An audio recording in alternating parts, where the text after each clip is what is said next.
मनुष्य क्यों व्यर्थ की बातों में उलझा रहता है? डर के कारण, भय के कारण। भय किस बात का? एक ही भय है जो लोगों को छाया की तरह पीछा कर रहा है 24 घंटे जागते सोते, और वह भय यह है कि अगर मैं व्यस्त न रहूं, उलझा न रहूं, तो कहीं मुझे मेरे भीतर का शून्य ना दिखाई पड़ जाए, कहीं वो अतल खाई ना दिखाई पड़ जाए। और वो अतल खाई है। तो भय एकदम झूठ भी नहीं, निराधार भी नहीं। अगर तुम बिल्कुल अव्यस्त हो, कोई काम नहीं, तो तुम अचानक अपने भीतर के शून्य का अनुभव करने लगोगे, रिक्तता अनुभव होगी, खाली लगोगे। तुम जल्दी से किसी काम में व्यस्त हो जाओगे, क्योंकि खाली में अहंकार मरता है, गलता है। अहंकारी को तो व्यस्त रहना ही पड़ेगा। व्यस्त रह के ही अहंकारी अपने को मान सकता है कि मैं कुछ हूं। इसलिए लोग बड़े काम करना चाहते हैं, छोटे ही नहीं, बड़े काम करना चाहते हैं। ऐसे काम करना चाहते हैं कि दुनिया भर को पता चल जाए कि मैंने ये किया, कि मैंने वह किया। छोटे मोटे काम में रस नहीं आता। क्यों? क्योंकि छोटे मोटे काम छोटा मोटा अहंकार ही पैदा कर सकते। अब बुहारी लगाओ कि खाना बनाओ, कितना बड़ा अहंकार इसमें से पैदा करोगे। लेकिन प्रधानमंत्री हो जाओ, राष्ट्रपति हो जाओ, तो भारी अहंकार पैदा कर सकते हो कि मैं कुछ विशिष्ट हूं। 60 करोड़ लोगों में मैं कुछ विशिष्ट हूं। तो लोग दौड़ रहे हैं,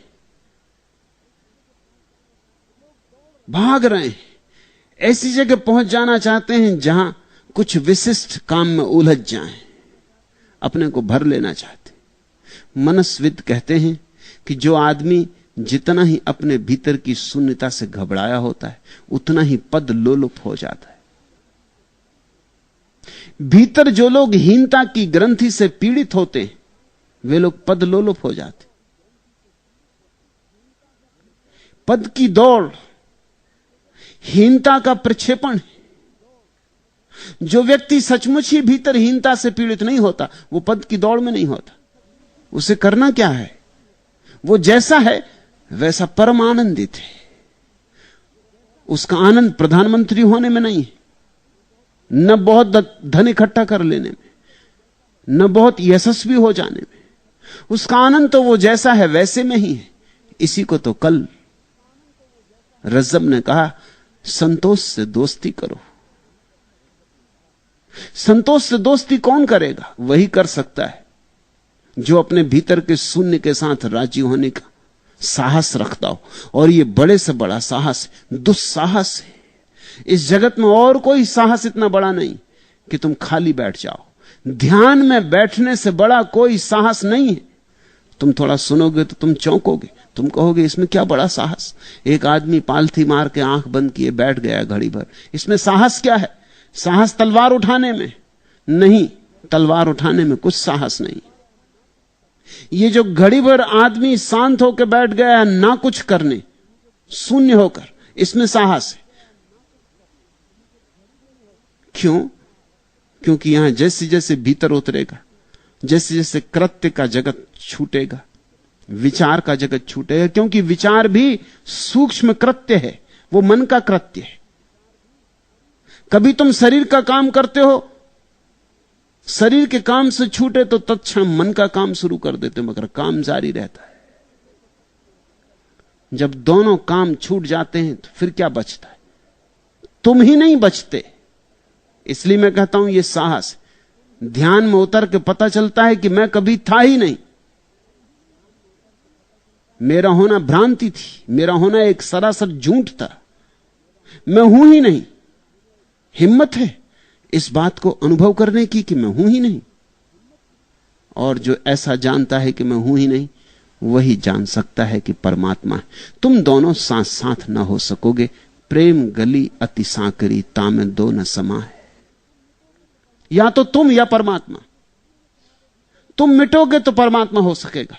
तो वो जो शून्य तुम्हारे भीतर है परमात्मा की ही आभा है, उसका ही चेहरा है, उसके ही रूप रंग का अंग है, उसी निराकार का एक भाव है।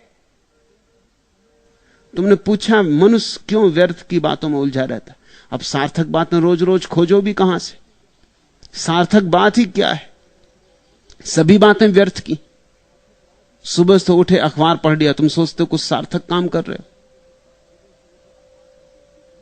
दिल्ली में किस पागल को जुकाम हो गया, किसको क्या हो गया, तुम सोचते तुम सार्थक बातें पढ़ रहे हो?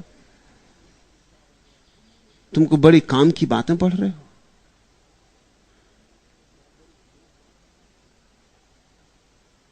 फिर बैठ के पत्नी से कुछ बात कर ली, मोहल्ले की गपशप, फिर चले दफ्तर। तुम सोचते हो वहां को सार्थक काम कर रहे हो। सार्थक क्या है? इस सारे उपद्रव की सार्थकता इतनी ही है कि 2 रोटी मिल जाती। अब ये बड़े मजे की बात है, आदमी से पूछो कि रोटी किस लिए कमाते हो, वो कहते हो जीने के लिए।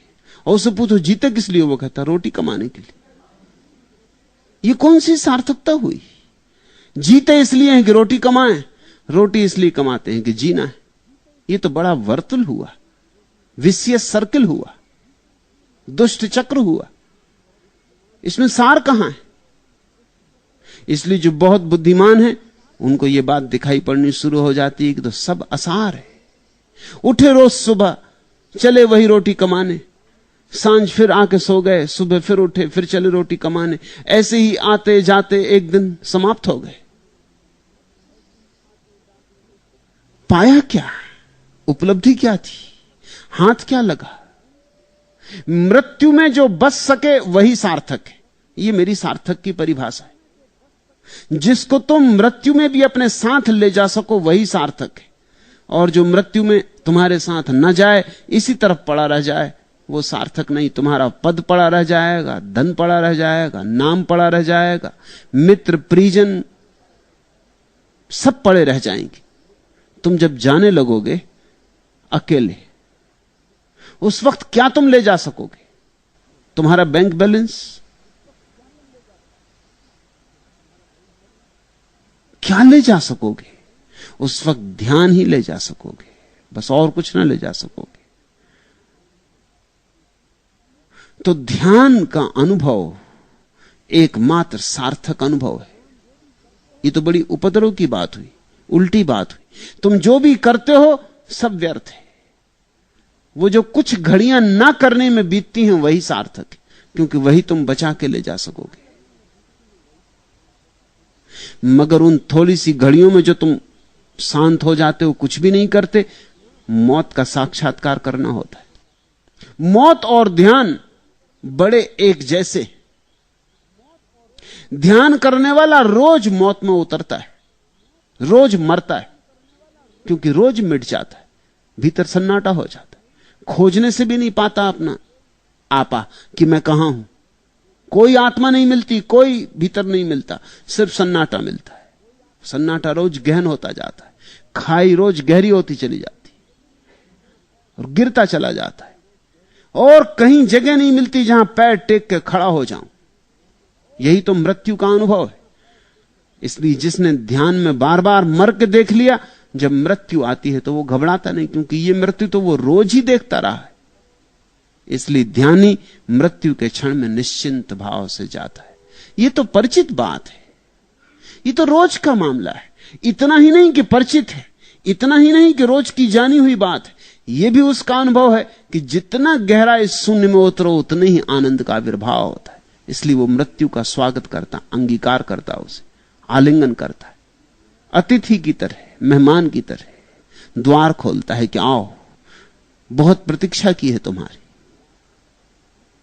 और जो व्यक्ति मृत्यु को स्वागत से अंगीकार कर लेता है, वो मरेगा कैसे? वो मर कैसे सकता है? अब मैं तुमसे एक विरोधाभास कहना चाहता हूं। जो मरने को तैयार है, जो ध्यान में मरने को तैयार है, उसकी मृत्यु कभी नहीं होती। वह अमृत का धनी हो जाता है। लेकिन आदमी व्यर्थ की बातों में उलझा है। न हो बाहर तो खुद ईजाद कर लेता है। खड़ी कर लेता है, झगड़े झांसे कर लेता है, उलझा लेता अपने को। तुम जरा ख्याल करो, तुम्हारे जितने झगड़े झांसे हैं अगर सब हल हो जाएं, तुम्हारे व्यवसाय में जितनी चिंताएं हैं अगर सब हल हो जाएं, अगर मैं एक जादू का डंडा उठाऊं और तुम्हारे सिर के पास फिराऊं, कहूं तुम्हारी सारी चिंताएं समाप्त, तुम मुझे माफ करोगे? तुम मुझे कभी माफ नहीं करोगे। तुम एकदम आंख खोल के कहोगे अब मैं करूं क्या, सब झगड़े जहां से समाप्त, अब मैं करूं क्या, अब करने को कुछ भी नहीं बचा। तुम मांगोगे, हाथ जोड़ के गिड़गिड़ाओगे कि मेरी चिंताएं मुझे वापस दो, मेरी समस्याएं मुझे वापस दो। उलझा तो रहता था, लगा तो रहता था। याद की रह गुजर, याद की राह गुजर, जिस पे इसी सूरज से मुद्दतें बीत गई हैं तुम्हें चलते चलते। खत्म हो जाए जो, दो चार कदम और चलो, मोड़ पड़ता है जहां दस्ते फरामोशी का, जिससे आगे ना कोई मैं हूं न कोई तुम हो। सांस थामे हैं निगाहें कि न जाने किस दम तुम पलट आओ, गुजर जाओ या मुड़कर देखो। गरचे वाकिफ हैं निगाहें कि यह सब धोखा है, गर कहीं तुमसे हम आगोश हुई फिर से नजर, फूट निकलेगी वहां और कोई राह गुजर। फिर इसी तरह जहां होगा मुकामिल पैहम, साए जुल्फ का और जुम्ब से बाजू का सफर।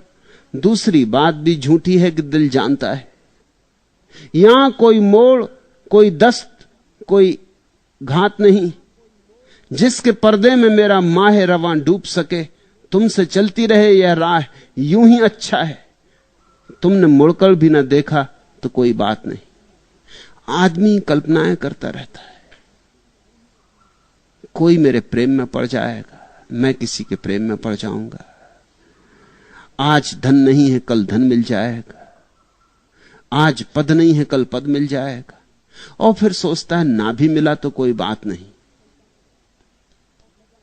मगर उलझा तो रहूंगा, चलता तो रहूंगा, लगा तो रहूंगा, व्यस्त तो रहूंगा। व्यस्तता ऐसे ही है जैसे सागर में डूबते हुए आदमी को तिनके का सहारा पकड़े रहता है। तुम उससे लाख कहो ये तिनका है, ये तुम्हें बचाएगा नहीं, वो कहेगा चुप रहो, बकवास बंद करो। बचाएगा या नहीं बचाएगा ये सवाल नहीं, कम से कम ये भ्रांति तो मन को देता है कि बच रहा हूं।